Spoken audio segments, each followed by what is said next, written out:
আল্লাহ পাক রব্বুল আলামিন কোরআনুল কারীমের ভিতরে জানিয়ে দিলেন আল্লাযী খালাকাল মাউত ওয়াল হায়াত লিয়াবলুয়াকুম আইয়ুকুম আহসানু আমালা।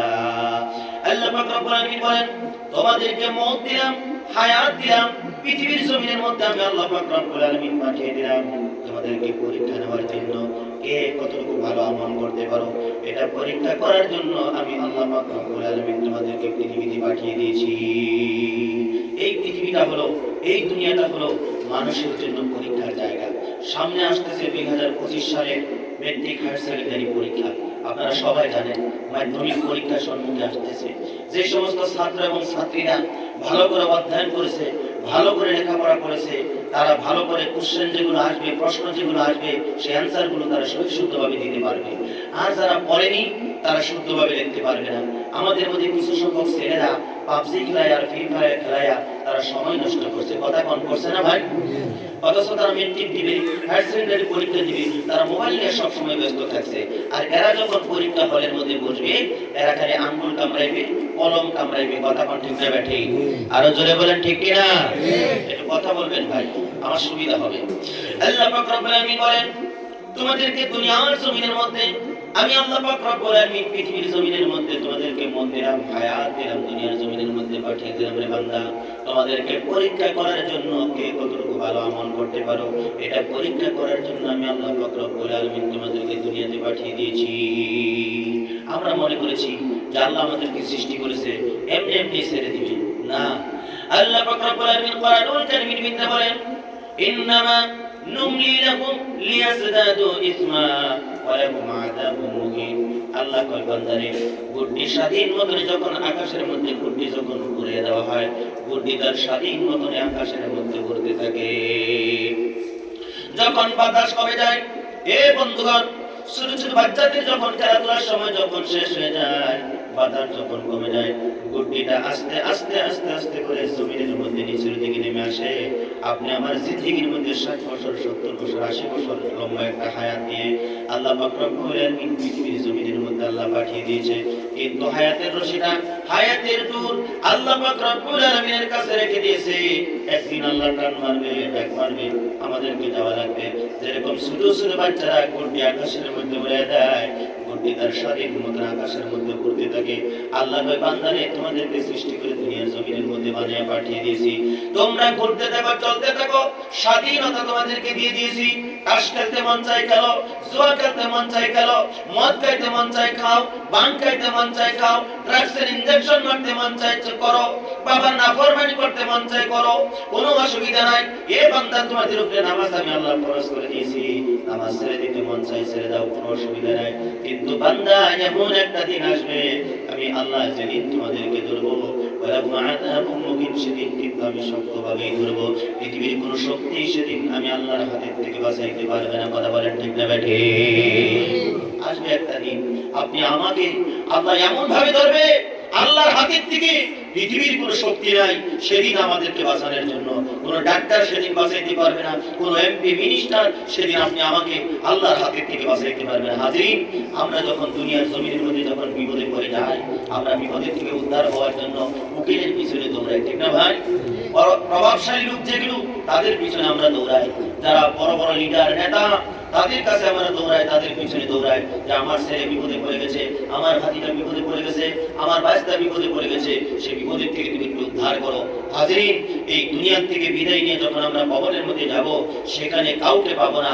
আমল ছাড়া কবরের থেকে বাঁচানোর জন্য আমরা কাউকে পাবো না। আসেন, আমরা সামনে রমজান মাস পেয়েছি, রমজান মাসে আমরা পরিপূর্ণ আমল করব, যেন আমরা কবরের আযাব থেকে বাঁচতে পারি। আল্লাহ আমাদের সবাইকে আমল করার তৌফিক দান করুন। সকলে বলি আমিন। আরেকটু জোরে বলেন আমিন। যারা বাইরে আছেন, এদিক সেদিক আছেন, আমি আপনাদেরকে অনুরোধ করছি সকালে প্যান্ডেলের ভিতরে চলে আসুন। প্রিয় হাজির, খেয়াল করে লক্ষ্য করুন, আপনারা সবাই জানেন এই পৃথিবীর জমিনের মধ্যে আমার আল্লাহ পাক রব্বুল আলামিন যুগে যুগে নবী পাঠিয়ে দিয়েছে, যুগে যুগে রাসূল পাঠিয়ে দিয়েছে। আল্লাহ পাক রব্বুল আলামিন কোরআনুল কারীমের ভিতরে বলেন, ওয়া লাকাদ বা'আতনা ফি কুল্লি উম্মাতির রাসূলা আন ই'বুদুল্লাহা ওয়াজতানিবুত তাগুত। আল্লাহ পাক রব্বুল আলামিন বলেন, এই পৃথিবীর জমিনের মধ্যে যুগে যুগে আমি আল্লাহ রাসূল পাঠিয়ে দিয়েছি। নবী পাঠিয়ে দিয়েছি কিসের জন্য? একটা দাওয়াত তারা দিয়েছে, আনি ইবুদুল্লাহ, এক আল্লাহর দাসত্ব করো, এক আল্লাহর গোলামি করো, ওয়াজতানিবুত তাগুত, আর খারাপ তোমরা ছেড়ে দাও, মন্দটা তোমরা ছেড়ে দাও। এই দুইটা দাওয়াত পৃথিবীর জমিনের মধ্যে যত নবী রাসূল এসেছে বন্ধু, সমস্ত নবী এবং রাসূলগণ এই দুইটা দাওয়াতই তারা দিয়েছে। জোরে বলি সুবহানাল্লাহ। নবী এবং রাসূল পৃথিবীতে নেই, বিদায় নিয়ে চলে গেছে। সেই দাওয়াতগুলো কে পৌঁছাইতেছে আমাদের কাছে? হক্কানি আলিম উলামা যারা, তারা আমাদের কাছে এই দাওয়াতগুলো পৌঁছাইতেছে। আলিম উলামার কথা, আলিম উলামার দাওয়াতগুলো যদি আমরা মেনে নেই, দুনিয়াতে আমরা কামিয়াবি হতে পারবো, পরকালে আমরা কামিয়াবি হতে পারবো। আমরা মানবো বলি ইনশাআল্লাহ। আর একটু জোরে বলি ইনশাআল্লাহ। সব কথাগুলো মানবেন, দুনিয়াতে আপনি ইজ্জতের ব্যক্তি হতে পারবেন, পরকালে আপনি ইজ্জতের ব্যক্তি হতে পারবেন। আল্লাহ সুবহানাহু ওয়া তাআলা আপনি আমি সবাইকে প্র্যাকটিক্যালি আমল করে আল্লাহর জাহান্নামের আগুন থেকে বাঁচার জন্য আল্লাহ তৌফিক দান করুক। সকলে বলি আমিন। বাবাজি আমার খেয়াল করুন, লক্ষ্য করুন, আমি বলতেছিলাম এই পৃথিবীর জমিনের মধ্যে আল্লাহ পাক রব্বুল আলামিন যত নবী রাসূল পাঠিয়ে দিয়েছে বন্ধু, সমস্ত নবী এবং রাসূলদের মধ্য থেকে আল্লাহ পাক রব্বুল আলামিন হযরত মুসা আলাইহিস সালাম এমন একজন রাসূল ছিলেন, খুব চালাক ছিলেন, খুব চতুর ছিলেন। চালাক বুঝেন আপনারা? চতুর বুঝেন? মাশাআল্লাহ, বলি আলহামদুলিল্লাহ। তাহলে ভাষা তো মোটামুটি ভালো একটা মিল আছে দেখা যাচ্ছে। বুঝতেছেন তো ক্লিয়ার? আল্লাহ কবুল করুক, বলি আমিন। হযরত মুসা আলাইহিস সালাম খুব চতুর ছিলেন, চালাক ছিলেন। আল্লাহ পাক রব্বুল আলামিনকে একদিন প্রশ্ন করলেন, হে পরওয়ারদিগার আলম, আপনি আল্লাহ যদি মুসা হইতেন আর আমি মুসা যদি আল্লাহ হইতাম, তাহলে আপনি আমার কাছে কি চাইতেন? আল্লাহ পাক পরওয়ারদিগার আলম মুসা আলাইহিস সালামকে বললেন, হে মুসা, তুমি মুসা জীবনে কোনোদিন আল্লাহ হবে না, আর আমি মুসা, আমি আল্লাহ জীবনে কোনোদিন মুসা হব না। আমার বন্ধুগণ মুসা আলাইহিস সালাম বলে, আল্লাহ যদি তুমি মুসা হইতা তাহলে আমার কাছে কি চাইতা? আল্লাহ কয়, কোশ্চেন কালেও নয়, আমি আল্লাহ আল্লাহই থাকবো আর তুমি মুসা মুসাই থাকবে। সুবহানাল্লাহ কয়। পরবর্তীকালে মুসা আলাইহিস সালামকে জিজ্ঞাসা করলেন, হে মুসা, যত নিয়ামত তোমাকে আমি আল্লাহ পাক রব্বুল আলামিন দান করেছি, সমস্ত নিয়ামতের মধ্যে থেকে কোন নিয়ামতটা তুমি পছন্দ করো, কোন নিয়ামতটা তুমি ভালোবাসো, কোন নিয়ামতটা তুমি পছন্দ করো? মুসা আলাইহিস সালাম বললেন, পরওয়ারদিগার আলম, আমি মৃত্যু নিয়ামতটাকে বেশি পছন্দ করি, বেশি ভালোবাসি। আল্লাহ পাক রব্বুল আলামিনের নবী মুসা আলাইহিস সালাম বলেন, আল্লাহ আমি মৃত্যুটাকে বেশি ভালোবাসি, মৃত্যুটাকে বেশি পছন্দ করি। বলে কেন? তোমাকে তো অসংখ্য নিয়ামত দান করেছি, খাওয়ার থেকে শুরু করে শোয়ার থেকে শুরু করে অসংখ্য নিয়ামত আমি আল্লাহ তোমাকে দান করেছি। তোমার জিসিমের মধ্যে, তোমার বডির মধ্যে অসংখ্য নিয়ামত আমি আল্লাহ দান করেছি। আল্লাহর পয়গম্বর মুসা আলাইহিস সালামকে আল্লাহ পাক রব্বুল আলামিন বলেন, হে মুসা, যত নিয়ামত আমি আল্লাহ পাক রব্বুল আলামিন তোমাকে দান করেছি, সমস্ত নিয়ামতের মধ্য থেকে কোন নিয়ামতটা তুমি বেশি পছন্দ করে ভালোবাসো? আল্লাহর পয়গম্বর মুসা আলাইহিস সালাম বললেন, পরওয়ারদিগার আলম, আমি মৃত্যু নিয়ামতটাকে বেশি পছন্দ করে ভালোবাসি। হযরত মুসা আলাইহিস সালাম এই কথা বলার সঙ্গে সঙ্গে আমার বন্ধুগণ আল্লাহ পাক পরওয়ারদিগার আলম কোশ্চেন করলেন, তুমি কিসের জন্য ভালোবাসো? মুসা আলাইহিস সালাম বলেন, আল্লাহ গো, আমি যদি না মরি আপনি আল্লাহর জান্নাতের সুখ আমি করতে পারবো না। একটু জোরে বলি না সুবহানাল্লাহ। একজন মানুষ যদি জান্নাতে যেতে চায় তাহলে তাকে মরতে হবে, মরার পরে সে ব্যক্তি হিসাব নিকাশ হয়ে যাওয়ার পরে জান্নাতে যেতে পারবে। সম্মানিত হাজিরিন, এখানে আমরা এই দুনিয়ার জমিনের মধ্যে আমাদেরকে পাঠিয়েছে, এখন যদি আপনাদেরকে আমি যদি জিজ্ঞেস করি যে মুরব্বী আপনি কোনটা ভালোবাসেন, অনেক মুরব্বী আছে বলবে যে আমি বিড়ি খেতে খুব ভালোবাসি। আছে না এরকম কথা? কয় না, আছে না? এবার জীবনে কত টাকার বিড়ি খেয়েছেন কোনোদিন হিসাব করছেন? জীবনে কত টাকার বিড়ি খাইছেন? আজকে আসামের বরপেটার ইংলিশের কাছ থেকে শুনে নেন হিসাবটা, কত টাকার বিড়ি খাইছেন। 10 টাকা পূরণ, 30 দিন পূরণ, 12 পূরণ, 65 বছর, 2,34,000 টাকার বিড়ি খেয়েছেন আপনার জীবনে 65 বছর বয়সে। এই টাকাটা যদি আপনি জমা করতেন, মক্কা মদিনা সফর করা আপনার জন্য সহজ হইতো। সুবহানাল্লাহ। মক্কা মদিনা সফর করা আপনি আমার জন্য সহজ হইতো। এই বক্তব্যের মাধ্যম দিয়ে আপনাদের এলাকার যুবকদেরকে আমি বলতে চাই, যুবক তোমরা যারা শিকড় গুটকা কেটে সিগনেচার যারা খাও, একটু ছেড়ে দাও, টাকাগুলো জমা করো, নিয়ত করো, আল্লাহ এই টাকাগুলো জমা করতেছি, 5 ওয়াক্ত নামাজ পড়তেছি, বিদ্যা ছেড়ে দিলাম, কুর জিনা ব্যভিচার ছেড়ে দিলাম, আজকে থেকে পরিবর্তন হয়ে গেলাম।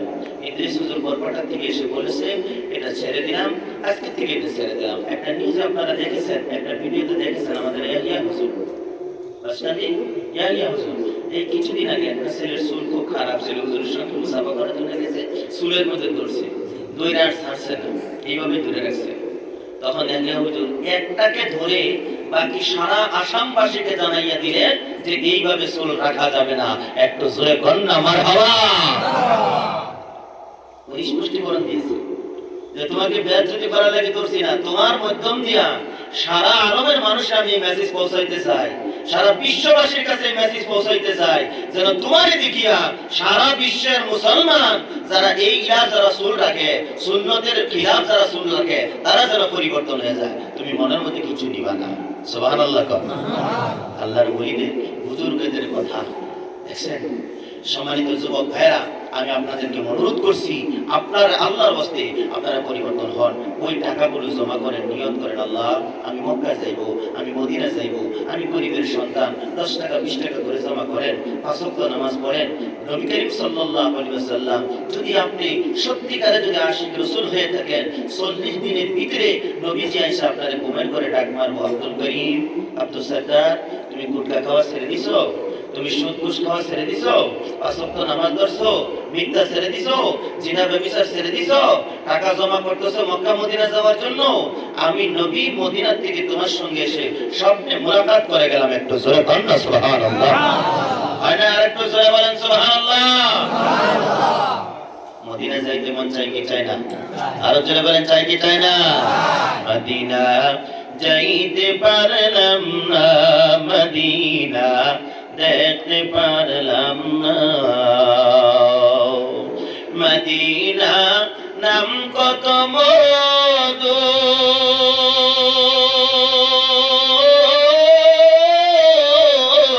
মদিনা আর যে কত দূর, সেই মদিনার পথের ধুলি আমি, সেই মদিনার পথের ধুলি আমি মাখতে পারলাম না, মদিনা যাইতে পারলাম না, মদিনা দেখতে পারলাম না, মদিনা নাম কত সুন্দর,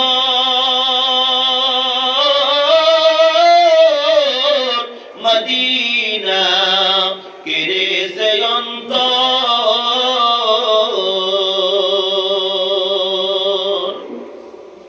সেই মদিনার পথের ধুলি আমি মাখতে পারলাম না, মদিনা যাইতে পারলাম না, মদিনা দেখতে পারলাম না।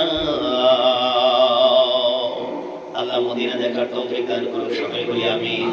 আরেকটু জোরে বলেন আমিন। আল্লাহ পাক রব্বুল আলামিন হযরত মুসা আলাইহিস সালাম কি কথা বলার সঙ্গে সঙ্গে মুসা আলাইহিস সালামকে আল্লাহ বললেন, ও মুসা মৃত্যু কিসের জন্য পছন্দ করো, ভালোবাসো? মুসা আলাইহিস সালাম বললেন, পরবর্তীকালে আমি মুসা যদি না মরি, আপনি আল্লাহর জান্নাতের সম্পর্ক করতে পারবো না। সেই জন্য তো ভাই আমার, যদি মরতে হয় আমরা ইমানদার হয়ে মরব, আমরা মুত্তাকি হয়ে মরব। এ বন্ধুগণ, যদি মরতে হয় আমরা মুমিন মুসলমান হয়ে মরব, আমরা বেঈমান হয়ে আল্লাহর জমিন থেকে বিদায় নিতে চাই না। জোরে বলি ইনশাআল্লাহ। হুজুর দোয়া করে গেছেন, মাওলানা সাহেব কিছুক্ষণ আগে যে বক্তব্য দিলেন খুব সুন্দর বয়ান করেছেন। উনি দোয়া করে গিয়েছে, আল্লাহ মৃত্যুর সময় তুমি আমাদেরকে কালিমা নসিব করাইও। যে ব্যক্তি মৃত্যুর সময় কালিমা নসিব হবে বিনা হিসাবে সে জান্নাতে যাবে। সুবহানাল্লাহ। আমাদের পরে আল্লাহর কাছে দোয়া করেন, আল্লাহ শেষ কথাটা আমার যেন কালিমা হয়, লা ইলাহা ইল্লাল্লাহু মুহাম্মাদুর রাসূলুল্লাহ, এই বাক্যটা যেন আমি পড়তে পারি, এটা আল্লাহর কাছে দোয়া করবেন। আল্লাহ আমি সবাইকে শেষবারের মতন এই কালিমাটা যেন নসিব করে, সকলে বলি আমিন। আপনারা কি বিরক্ত হচ্ছেন? খারাপ লাগতেছে? আল্লাহ কবুল করুক, সকলে বলি আমিন। যারা এখনো ঘরে আছেন, রাস্তাঘাটে আছেন, দোকানে পড়ে আছেন, আমি আপনাদেরকে অনুরোধ করছি সকলেই প্যান্ডেলের ভিতরে চলে আসুন। আমাদের এলাকার মধ্যে একজন সুর ছিল ভাই, যার নাম হলো শ্রী শামসুল কুম্বর বৈকাম থিয়ারি। বহুত লম্বা নাম, অসমীয়া বুঝি পাই না পুরো আপনাদেরকে? আচ্ছা, দেখে চুরি করবো গেছে, চুরি করে যাওয়ার পরে ভাবলে কই চুরি করবার যাইয়া পড়ছে ধরা পড়ার পরে ওনারে দুরিয়া ঠেঙ্গের মধ্যে বান্ধিয়া করে গাছও বান্ধিয়া দেওয়ানি মাথা পড়ে গেছে টাকার জন্য। যে বিচার করে যে বিচারক তার কাছে গেছে, যাই বলছে যে দেওয়ানি সাহেব আপনি ঘরটা এসে বলে আসুন, কি হয়েছে? কয় শ্রী শামসুমা কোন করবো এটা মধ্যে আনি দেখে মোর ঘরটা চুর করবা গেছি, আরো তাক ধরি পুরিত বান্ধি গোসল বান্ধি তুইছি। ও হয় নাকি? বলে হয়। ও হাত খেন কি করছে? ও হাত খেন খোলা আছে। বলে দেখেন সুর এটা ধরি তো ভরিত বান্ধি গোসল বান্ধি তুইছে, হাত খেন খোলা রাখিছা, এইটুকু হাতে তো রশিদাল করলে কিন্তু বুঝি যাব। তখন এরকম করে মাথা এরকম করে চুলকায় আর বলে ভরিত বান্ধি গোসল বান্ধি তুইছো, হাত খেন খোলা রাখিছো, হাতে দিয়ে রশিদাল খুলে বুঝি যাব, মানে মোর মরদ যদি ধরা নাই তারও মরদ ধরা নাই, মরদ যাব। যায়া দেখছে ঠ্যাঙ্গের মধ্যে বান্ধা, গাছের মধ্যে বান্ধা। জিজ্ঞাসা করছে হয় কেলা তো ইমান রাজি সুর করে আসলে তো ধরি ভরিত বান্ধি গোসল বান্ধি তুই গেছে, হাত খেন খোলা রাখিছে, তুই হাতে দিয়ে রশিদাল খুলে আর পরে যাব নোৱাৰিলি। বান্দা মানুষটাই বলে ওটা আমার মাথায় ঘরে নাই, রশিদাল খুলে ওখান থেকে যেতে হবে। ওই বান্দা লোকটা বলতেছে ওটা আমার মাথায় ঘরে নাই। ও এলাকাবাসী যাদের মাথায় ধরছে একটু দয়া করে মাহফিলে চলে আসো, আমি চলে যাওয়ার পরে আমাকে কষ্টাইতে ফিরছিও পাবেন না। কথা কোন ঠিক না বেঠে? দেখো দিকে যদি যাদের মাথায় ধরছে যে এখানে আজকে ওয়াজ মাহফিল হচ্ছে, বাড়ির থেকে শোনা যায়, বুঝছি আপনি শুনতে পারবেন, ইউটিউবে শুনতে পারবেন, ফেসবুকেও শুনতে পারবেন। বাস্তবে বসে শোনা আর প্র্যাকটিক্যালে বসে শোনা আর মোবাইলের মধ্যে শোনা পার্থক্য আছে না নাই? আরো জোরে বলেন আছে না নাই? ওদিকে আমি অনুরোধ করছি যাদের মাথায় ধরছে একটু দয়া করে চলে আসো। আল্লাহ আপনাদেরকে আশা বসার তৌফিক দান করুক, সকলে বলি আমিন। যুবক ভাই আমার, মুরব্বী বাবাজিরা, পর্দায় থেকে মা বলে রাখো, একটু দেরের কানটা লাগাইয়া দিয়ে শুনুন। আমি বলতেছিলাম এই দুনিয়াটা হলো পরীক্ষার জায়গা, আপনাদের মনে আসেনি? এই দুনিয়াটা হলো পরীক্ষার জায়গা। আল্লাহ পাক রব্বুল আলামিনের নবী আমার বন্ধুকে জানিয়ে দিয়েছে মুসলমানদের জন্য 5টা সাবজেক্ট ধরে দেওয়া আছে। চলে বলেন কয়টা? বুনিয়াল ইসলাম আলা 5 শাহাদা আল্লাহ ইলাহা ইল্লাল্লাহ ওয়া আন্না মুহাম্মাদান আবদুহু ওয়া রাসূলুহু ওয়া ইকামিস সালাতি ওয়া ইতাইজ যাকাতি ওয়াল হজ্জি ওয়া সাওমি রমজান। মুত্তাফাকুন আলাইহি। আল্লাহ রাসূল সাল্লাল্লাহু আলাইহি ওয়াসাল্লাম বলেছেন আমার বন্ধুগণ ইসলামের বুনিয়াদ হচ্ছে 5টা। 1 নম্বর হলো কালিমা, 2 নম্বর হচ্ছে নামাজ, 3 নম্বর হলো রোজা, 4 নম্বর হলো যাকাত, 5 নম্বর হলো হজ। আল্লাহর বান্দা, আপনি গরীব মানুষ, হজে যাওয়া লাগবে না, এটা আপনাকে আল্লাহ মাফ করে দেবে। আপনি গরীব মানুষ, যাকাত আপনার দেওয়া লাগবে না, যাকাতটা আপনার পক্ষ থেকে গরীব যদি হয়ে থাকে মাফ হয়ে যাবে। কিন্তু গরীব হন ধনী হন, নামাজ কিন্তু আপনার মাফ নাই। কথা কোন ঠিক না বেঠে? 2 নম্বর কালিমা, 3 নম্বর হলো রোজা। আল্লাহর বান্দা গভীর মনোযোগের কথাটা শুনেন। এই 3টা সাবজেক্টের উপরে যদি আমরা পরিপূর্ণ যদি আমল করতে পারি, আল্লাহ রাব্বুল আলামিনের বান্দা একটু খেয়াল করে লক্ষ্য করুন, আল্লাহর 8টা জান্নাতের দরজা আপনি আমার জন্য অপেক্ষা করতেছে। জোরে বলুন সুবহানাল্লাহ। এই 5টা সাবজেক্টের উপরে আমরা যদি পরিপূর্ণ যদি আমল করতে পারি, আল্লাহর 8টা জান্নাতের দরজা অপেক্ষা করতেছে। যেমন দুনিয়াতে আপনার ছেলে, আপনার ভাই ভাতিজা হায়ার সেকেন্ডারি মেট্রিক পরীক্ষা দিবে, রেজাল্ট যদি ভালো হয় আপনার আনন্দের সীমানা থাকবে না, ফুর্তির সীমানা থাকবে না। সম্মানিত ভাইরা, যদি আপনি জান্নাতের মধ্যে যেতে পারেন, জান্নাতি যদি আপনি হয়ে যান, আপনার ফুর্তির সীমা থাকবে না, আনন্দের সীমানা থাকবে না। যে জান্নাতের মধ্যে সুখ আর সুখ, সেই জান্নাতের সুখ ভোগ আমরা করতে চাই কি চাই না? আরো জোরে বলেন চাই কি চাই না? কারা কারা চার একটা হাত তুলে আমার আল্লাহরে দেখান, আমি দোয়া করব আল্লাহ আমার দোয়াকে কবুল করো, আমি সহ সবাইকে জান্নাতের সুখ ভোগ করার তৌফিক দিও। সকলে বলি আমিন। আল্লাহর বান্দা খেয়াল করে লক্ষ্য করুন, 1 নম্বর পরিমাণ, 2 নম্বর নামাজ, 3 নম্বর রোজা, 4 নম্বর যাকাত, 5 নম্বর হজ। নবী করিম সাল্লাল্লাহু আলাইহি ওয়াসাল্লাম কে সাহাবারা প্রশ্ন করলেন, হুজুর আল্লাহ রাব্বুল আলামিনের কাছে কয়টা আমল বেশি প্রিয়? নবী করিম সাল্লাল্লাহু আলাইহি ওয়াসাল্লাম বলেন 3টা আমল আল্লাহর কাছে সবথেকে বেশি প্রিয়। জোরে বলেন কয়টা? 3টা আমল আল্লাহর কাছে বেশি প্রিয়। আল্লাহ রাসূল সাল্লাল্লাহু আলাইহি ওয়াসাল্লাম বললেন পয়লা সালাতু আলা ওয়াক্তিহা, সময় মতো নামাজ পড়া হচ্ছে আল্লাহর কাছে সবথেকে বেশি প্রিয় কাজ। 2 নম্বর নবীজি সাল্লাল্লাহু আলাইহি ওয়াসাল্লামকে প্রশ্ন করা হলো, হুজুর বলতো জুম্মা আইয়ু ইয়া রাসূলুল্লাহ ইয়া হাবিবাল্লাহ, এরপর কোন আমলটা আল্লাহর কাছে সবথেকে বেশি প্রিয়? নবী করিম সাল্লাল্লাহু আলাইহি ওয়াসাল্লাম বললেন ক্বালাল বিরুল ওয়ালিদাইন, মা এবং বাবার সঙ্গে সদাচরণ করা, ভালো ব্যবহার করা হলো সবথেকে প্রিয় কাজ। 3 নম্বর প্রশ্ন করা হলো, বলতো জুম্মা আইয়ু ইয়া রাসূলুল্লাহ ইয়া হাবিবাল্লাহ, এরপর কোন আমলটা আল্লাহর কাছে সবথেকে বেশি প্রিয়?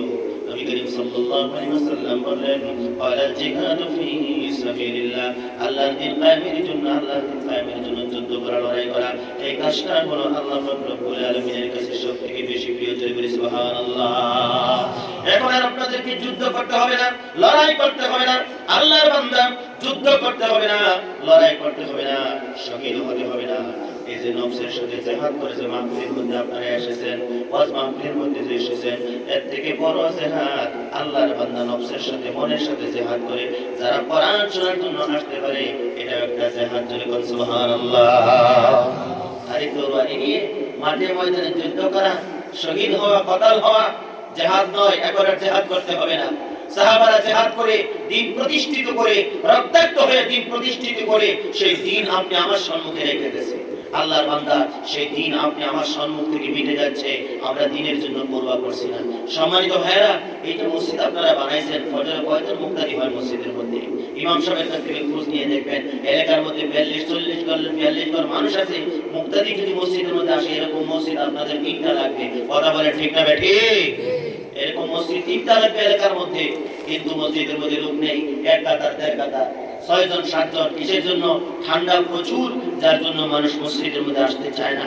আল্লাহর বান্দা, খেয়াল করে লক্ষ্য করুন, দুনিয়াতে আপনি ঠান্ডা ভোগ করতেছেন, দুনিয়াতে কষ্ট অনুভব করতেছেন, পরকালে এটার যাজা, এটার বদলা অবশ্যই আপনাকে নিবে। হাজরিন, 2টা স্তরণ ধরে 2টা পায়ে ধরে বলে যায়, আমরা পরিবর্তন হব, আমরা মসজিদমুখী হয়ে যাব। বলি ইনশাআল্লাহ। আরো জোরে বলি ইনশাআল্লাহ। নবী করিম সাল্লাল্লাহু আলাইহি ওয়াসাল্লামকে প্রশ্ন করলেন, নবীজি সাল্লাল্লাহু আলাইহি ওয়াসাল্লাম জবাব দিলেন, ওয়ালাস সালাতু আলা ওয়াক্তিহা, সময় মতো নামাজ পড়া হচ্ছে আল্লাহর কাছে সবথেকে প্রিয় কাজ, সবথেকে ভালো কাজ। কিন্তু আমরা নামাজ পড়ি, গুনাহের কাজ করি, বুঝা গেল আপনি আমার নামাজ আল্লাহর দরবারে কবুল হয় নাই। কথা বল ঠিক না বেঠি? এমন মানুষ আছে, নামাজও পড়ে সুদও খায়, নামাজও পড়ে ঘুষও খায়, নামাজও পড়ে মিথ্যা কথা বলে, নামাজও পড়ে জিনাও করে, নামাজও পড়ে মানুষের সঙ্গে কটূক্তি করে, নামাজও পড়ে মানুষের বাতর ঠেলে। বাতর বুঝেন না আপনারা? আইল বুঝেন না? আইল বুঝেন তো? আইল দেখবেন নামাজও পড়ে আইল ঠেলে। বাজান কষ্ট হচ্ছে আপনার? চলে যাচ্ছেন? এই যে বাজান চলে যাচ্ছেন? আচ্ছা, আইবা ইনশাআল্লাহ, বুঝুন আইবা। আল্লাহ আবার তৌফিক দান করুক, সকলে বলি আমিন। বেজার হইলেন আপনারা? চাইলে ইলা দেখাইয়া দেব, এইটা না এইটা, 2টা দেখাইলে আমি বুঝি বুঝেন অসুবিধা আছে। এমনি গেলে কিন্তু মনে করা হইল যে না, মানুষটা এমনি গেতেছে, ভালো লাগতেছে না। আর ওয়াজের দিকে মানুষ উঠিয়ে গেলে এটা একটা বুড়া লাগে, খারাপ লাগে। খারাপ লাগে না? নি আপনি যখন মাহফিলে বইয়া যখন উঠতে পারবেন, নিজেরাও খারাপ লাগবে। এটা লেগে আমরা উঠা উঠতে পারতাম না। অল্প সময় তো ইনশাআল্লাহ আলোচনা শুনবো, বলি ইনশাআল্লাহ। খেয়াল করুন, লক্ষ্য করুন, বিশ্বনবী মুহাম্মদ রাসূলুল্লাহ সাল্লাল্লাহু আলাইহি ওয়াসাল্লাম আমাদের কথা বলেছেন। আল্লাহ পাক রব্বুল আলামিন কোরআনুল কারীমের মধ্যে জানিয়েছেন, ইন্নাস সালাতা তানহা আনিল ফাহশাই ওয়াল মুনকার, সমস্ত খারাপ কাজের থেকে, সমস্ত গুনাহের থেকে কেবলমাত্র বাঁচাইতে পারে সেটা হলো নামাজ। কিন্তু আমরা নামাজও পড়ি, আল্লাহর বান্দা, আমরা নামাজও পড়ি, গুনাহের কাজও করি। আল্লাহর কোরআন শরীফ কখনো কিন্তু মিথ্যা নয়। আমরা নামাজও করি, গুনাহের কাজও করি। বুঝা গেল আপনি আমার নামাজ আল্লাহর আসমান পর্যন্ত পৌঁছায় না। আল্লাহর আসমান পর্যন্ত আপনি আমার নামাজ যদি পৌঁছাইয়া যাইতো, তাহলে আমরা গুনাহের কাজের থেকে বাঁচতে পারতাম। সুবহানাল্লাহ কর। কিন্তু আপনি আমার নামাজ কবুল হচ্ছে না কেন? আমরা নামাজের মাসলা মাসাইলগুলো অনেকে আমরা জানি না। আল্লাহর বান্দা, বক্তা আসতেছে, বয়ান করতেছে, টাকা নিচ্ছে, চলে যাচ্ছে, কমিটির লাভ, বক্তার লাভ, আপনাদের 5 পয়সার লাভ নাই।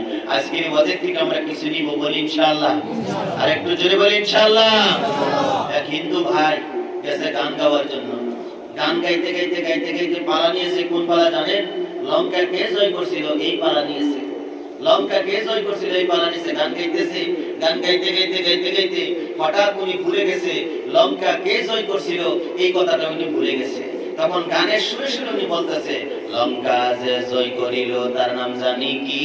যারা হারমোনিয়াম টুলকুল বাজান, ওনারা বলতেছে, 10 আনি 6 আনি বাঘ আমরা জানি কি। তুমি গান গায়ে নাও 10 আনা, আর আমাদেরকে দাও 6 আনা, এটা আমরা জানার কি? এটা তো তুমি জানার কথা, কারণ তুমি বেশি নাও, তুমি তো জানার কথা। তখন উনি তো মনে মনে ভাবতেছে, হিন্দু ভাইটা ভাবতেছে, আজকে যদি এখানে যদি গান যদি সম্পন্ন না করি, তাহলে তো আমাকে কমিটির লোকেরা তো টাকা দেবে না, পয়সা দেবে না। উনি লগে লগে মারছে, আজ হইতে বাঘ হইবে সমান সমান, তখন যারা হারমোনিয়াম টুলকুল বাজায় ওনারা বলে দিল লঙ্কা জয় করিল বীর হনুমান। দেখছেন নি জনসাধারণে কিন্তু বুঝছে না। ভাই আমার বলার কারণ হইলো বক্তা আসছে সুর লাগে টানিয়া আওয়াজ করছে, টাকা লইছে আর গেছে গিয়া কমিটির লাভ বক্তার লাভ, জনগণের কিছু লাভ না। আজকের এই ওয়াজের থেকে আমরা কিছু নিয়ে যাব, জোরে বলি ইনশাআল্লাহ। শুধু বক্তাকে লাভ করতে দিব না, কমিটিকে লাভ করতে দিব না, আমরাও কিছু এই মাহফিলের থেকে লাভ নিয়ে নিব, বলি ইনশাআল্লাহ। একটু তাকবীর দেন। মাঠ গরম হইছে না এখনো, মাঠ গরম না হইলে ওয়াজ ভালো লাগে না। তাকবীর দেন, নারায়ে তাকবীর, আল্লাহু আকবার। আজকে তো নারায়ে তাকবীর, আল্লাহু আকবার, নারায়ে তাকবীর, আল্লাহু আকবার। কোরআন সুন্নাহ যেখানে আমরা আছি সেখানে, শিখছেন না? কোরআন সুন্নাহ যেখানে আমরা আছি সেখানে, আলিম উলামা যেখানে আমরা আছি সেখানে, সুদ ঘুষ যেখানে আমরা নাই সেখানে, সুদ ঘুষ যেখানে আমরা নাই সেখানে, জিনা ব্যভিচার যেখানে আমরা নাই সেখানে। নারায়ে তাকবীর, আল্লাহু আকবার। আল্লাহ কবুল করুক, সকলে বলি আমিন। এই মুহূর্তে শয়তানের লেংটি মারিয়ে উঠে এখান থেকে করতেছে। নয়তো শয়তান তুরা বাদে কবে যে ইদ্রিস হুজুরের 20 মিনিট আধা ঘন্টা 40 মিনিট বক্তব্য হয়ে গেছে, এখন বহুত আছে ঠান্ডা নীল আছে না, বিশাল আছে না। শয়তানও ওখানে আপনার মনের ভিতরে লাগাইয়া এরপর আপনার আস্তে করে উঠাইয়া নিয়ে রাস্তা পর্যন্ত দিব, রাস্তা নিয়ে কবে যে ওর থেকে তো শোনা যায় চল যাই গিয়া নিয়ে আপনারা করিয়া করিয়া কাতার করে না মাইয়া দিয়া শয়তান বলবো আমি তোমার তুমি আমার মাত বোঝা গেছে নি? শয়তান বলবো তুমি আমার আমি তোমার। ইয়া যখন মাতিব মাতার লগে লগে আপনি তো ঘুমাই যাইবে। হাজির আর তাকবীর যে জুড়ে দিছেন শয়তানের মুখ কালো হয়ে গেছে, কিছু না ঠান্ডা না। এটা যেটি বইছে মসজিদ দুটো গিয়ার মসজিদ বারান্দার যারা বইছে এটা সারা মুমিন মুত্তাকি ইমানদার হয়ে গেছে। শয়তানের মনে মনে হয় এটার লগে আর ভাড়া যাইতো না। শয়তানের মুখ কালা করে গেছে, আমার আল্লাহ খুশি হয়েছে। কোকা সুবহানাল্লাহ, সুবহানাল্লাহ। 1 ঘন্টা বয়ান করে শোনা যাইবনি? আল্লাহ কবুল করুক, সকলে বলি আমিন। আল্লাহর বান্দা জ্ঞান করে লক্ষ্য করুন। আমি আপনাদেরকে বলতেছিলাম আল্লাহ পাক রব্বুল আলামিন পৃথিবীর জমিনের মধ্যে আপনি আমাকে পাঠিয়ে দিয়েছে আশরাফুল মাখলুকাতের ভিতরে আমরা মানুষ। আল্লাহ পাক রব্বুল আলামিন আপনি আমাকে শ্রেষ্ঠ করে দুনিয়ার জমিনের মধ্যে বানিয়ে পাঠিয়ে দিয়েছে। পৃথিবীর জমিনের মধ্যে যত মাখলুকাত আছে, যত প্রাণী আছে, কোন মাখলুকাতের কাছ থেকে আমার আল্লাহ ইবাদত চাই নাই, আপনি আমার কাছ থেকে আল্লাহ ইবাদত চেয়েছে।